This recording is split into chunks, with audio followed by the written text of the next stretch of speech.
Hello friends, welcome to my YouTube channel.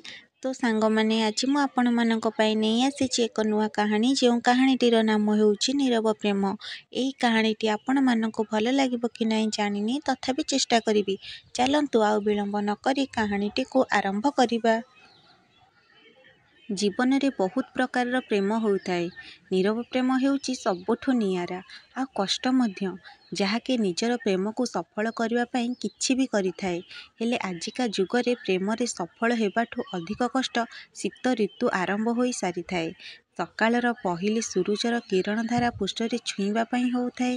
माँ डाक पकांती जल्दी उठिबाकू, हेले मो टिके आलस्य भितरे डेरी रे उठिची। आउ डेरी रे उठिथिबारु ट्यूशन तो आज जाई पारिलेनी, सेथिपाई बहुत गाली शुणिची बापांक ठारू। निजर नित्य कर्म सारी खाई पी स्कूल बाहरी गली। बाटरे जीवा समय रे केही जणे मो पछरे आसीबार मते जणा जाउथिला। मो टिके पछकू बुली देखिला भितरे मो क्लासमेट सांग श्याम मो सामने रे आसी ठिया होईची। श्याम हेउची जमीदार महांती बाबूंक गोटिए बोली केल्हा पुओ।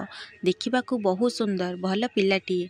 काहा सहित बेसी कथबार्ता करेनी, हेले मो सहित छुआ बेलू मिसे। गोटे स्कूल रे पढ़ू। मो मध्य ता छड़ा आउ को पुओ सहित बेसी कथबार्ता हुएनी।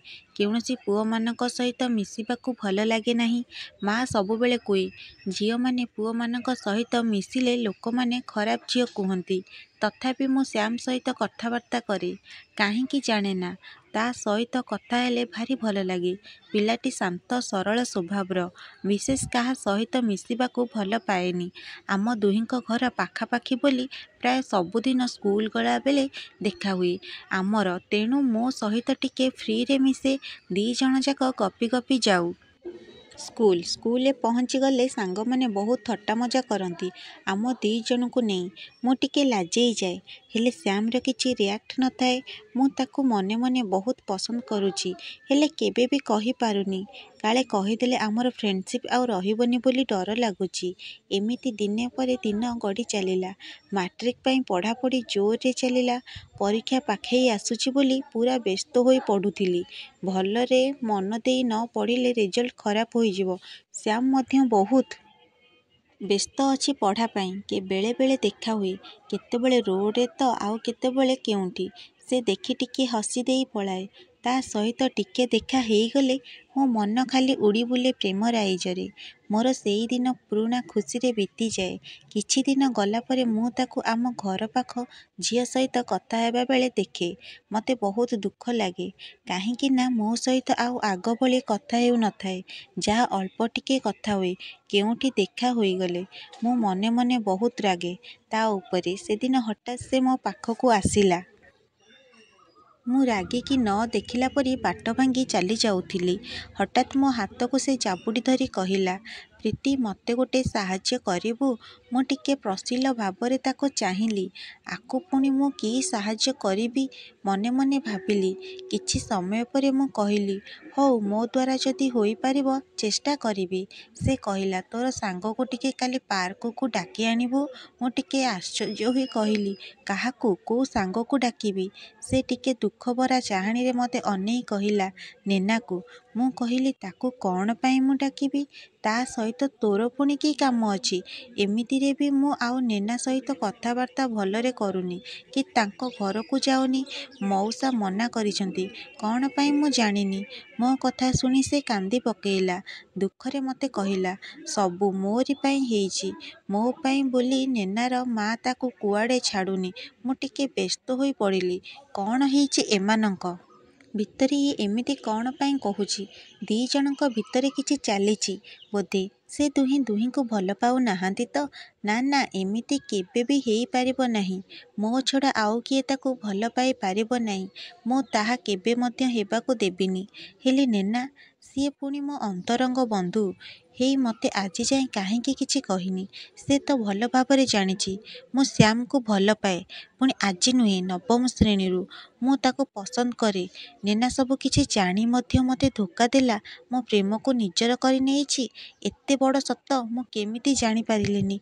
हे भगवान, जाहाको मु मो मनरे दीर्घ 2 वर्ष हेला मने मने निजर हृदयर मन मंदिर रे बसेई सारिची, से पुणी आउ काहार। मते भावना राइजरू ବାହାର କରି ଶ୍ୟାମ ମୋତେ ହଲେଇ ଦେଇ କହିଲା, କ'ଣ ଭାବୁଛ?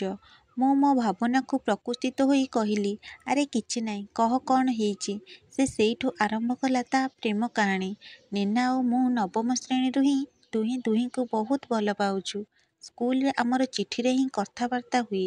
ସାଇରେ କେବେ ହେଲେ କଥା ହେଉନଥିଲେ ସେ, କାଳେ କିଏ ଦେଖିବ ବୋଲି। ସେଇଦିନ ସ୍କୁଲରେ ଫେରୱେଲ୍ ଡେରେ ଆମେ ସ୍କୁଲର ହାଫ୍ ଡେରେ ପଳେଇ ଆସିଲୁ ବାହାରେ ଟିକେ ବୁଲିବାକୁ। ନୀନା ଜିଦ୍ କଲା ମାର୍କେଟ ଯିବାକୁ। ଆମେ ଦୁହେଁ ବୁଲିବା ପାଇଁ ବାହାରିଗଲୁ ମାର୍କେଟକୁ। ବାଟରେ ଗଲାବେଳେ ନୀନା କହିଲା ଗୁପଚୁପ୍ ଖାଇବା ପାଇଁ। ଆମେ ଗୁପଚୁପ୍ ଖାଇବାକୁ ଗଲୁ। ସେ ମୋତେ ଗୋଟେ ଗୁପଚୁପ୍ ତା ହାତରେ ଖୁଆଇ ଦେଲାବେଳେ ତା ଭାଇ କେଉଁଠି ଥିଲା, ହଠାତ୍ ଆସି ମୋତେ ରାଗରେ ଅନେଇ ଚେନାକୁ ସେଠାରେ ଗୋଟେ ଚାପୁଡ଼ା ମାରିଲା। ଘରକୁ ନେଇଗଲା।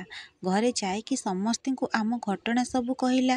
ନୀନା ତାକୁ ତା ମା ବହୁତ ମାରିଲେ, ଆଉ କେବେ ହେଲେ ମୋ ସହିତ କଥାବାର୍ତ୍ତା ହେବାକୁ ମନା କରିଛନ୍ତି। ମୁଁ ଶୁଣିଥିଲି ତାର ଘରଲୋକ ତାକୁ ବାହାରକୁ ପଠେଇ ଦେଉଛନ୍ତି।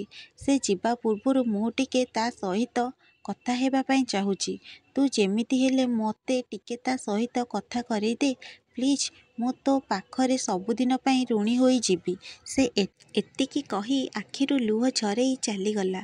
ମୁଁ ସବୁ କଥା ଶୁଣି ପୁରା ସ୍ତବ୍ଧ ହୋଇଯାଉଥିଲି। ଇଚ୍ଛା ହେଉଥିଲା ସବୁ କଥା ଯାଇ ମାଉସୀକୁ କହିଦେବାକୁ, ହେଲେ ମୋ ବିବେକ ମୋତେ ବାଧା ଦେଲା। ମୁଁ ଶ୍ୟାମକୁ ମନେ ମନେ ଭଲ ପାଉଥିଲି, ହେଲେ କେବେ ମୁହଁ ଖୋଲି କହିନି। ସେ କେମିତି ଜାଣିଥାନ୍ତା? ତୁ କେମିତି ଏତେ ନିଷ୍ଠୁର ହୋଇ ପାରିବୁ? ତାହେଲେ ତୁ ଶ୍ୟାମକୁ କେମିତି ବା ଭଲ ପାଉଥିଲୁ? ଭଲ ପାଇବାର ମାନେ ଏଇଆ ନୁହେଁ ଯେ ଜୀବନ ସାରା ଆମେ ଏକାଠି ରହିବା। ଭଲ ପାଇବା ତାକୁ କୁହାଯାଏ ଯିଏ ନିଜ ପ୍ରେମ ପାଇଁ ଯେକୌଣସି ଜିନିଷକୁ ମଧ୍ୟ ତ୍ୟାଗ କରିପାରେ। ସେ ହିଁ ପ୍ରକୃତ ଭଲ ପାଇବା। ସେଇଦିନ ମୁଁ ମୋ ମନକୁ ବୁଝେଇ ଦେଲି। ଶେଷ ଥର ପାଇଁ ଶ୍ୟାମର ଫଟୋକୁ ଧରି ମନ ଭରି କାନ୍ଦିଲି। ଫଟୋଟି ଆମ ସ୍କୁଲରେ ଗଣେଶ ପୂଜାରେ ସବୁ ପିଲା ଏକାଠି ହୋଇ ଉଠେଇଥିଲେ। ମୁଁ ଆଉ ଶ୍ୟାମ ପାଖାପାଖି ଠିଆ ହୋଇଥିଲୁ। ମୋତେ ବହୁତ କଷ୍ଟ ଆଉ ଦୁଃଖ ଲାଗୁଥିଲା, ହେଲେ ଖୁସି ମଧ୍ୟ ଲାଗୁଥିଲା। ଏଥିପାଇଁ ଯେ ମୁଁ ମୋ ପ୍ରେମକୁ ନ ପାଇଲେ ନାହିଁ। ମୋ ଶ୍ୟାମ ତ ତା ଭଲ ପାଇବାକୁ ପାଉ। ମୁଁ ନିଶ୍ଚିନ୍ତ ତାକୁ ସାହାଯ୍ୟ କରିବା ପାଇଁ ଯିବି। ଆଉ ମୋ ପ୍ରେମ ସବୁଦିନ ପାଇଁ ନିରବ ପ୍ରେମ ହିଁ ରହିଗଲା। ଶ୍ୟାମ ଆଉ ନୀନା ପାର୍କରେ ଦେଖା ହେଲେ ଆଉ ନିଷ୍ପତ୍ତି ନେଲେ ନିଜର ଦୁନିଆ ଗଢ଼ିବା ପାଇଁ। ଦୁହେଁ ଚାଲିଗଲେ ଘର ଛାଡ଼ି। ସେମାନେ ଏବେ ବହୁତ ଖୁସିରେ ଜୀବନ ଅତିବାହିତ କରୁଛନ୍ତି। ତାଙ୍କ ଘରେ ମଧ୍ୟ କିଛି ଦିନ ପରେ ତାଙ୍କୁ ଗ୍ରହଣ କରିନେଲେ ଆଉ ଦୁହିଁଙ୍କ ବାହାଘର କରିବାକୁ ରାଜି ହେଇଗଲେ। ଆପଣମାନଙ୍କୁ ମୋ ଭିଡ଼ିଓଟି ଯଦି ଭଲ ଲାଗିଥିବ ତେବେ ମୋ ଚ୍ୟାନେଲକୁ ସବସ୍କ୍ରାଇବ୍ କରନ୍ତୁ ଏବଂ ଭିଡ଼ିଓଟିକୁ ଲାଇକ୍, ସେୟାର, କମେଣ୍ଟ କରନ୍ତୁ। ଯଦି କିଛି ଭୁଲ ରହିଯାଇଥିବ ସାନ ଭଉଣୀ ଭାବି କ୍ଷମା କରିଦେବେ। ରହୁଛି।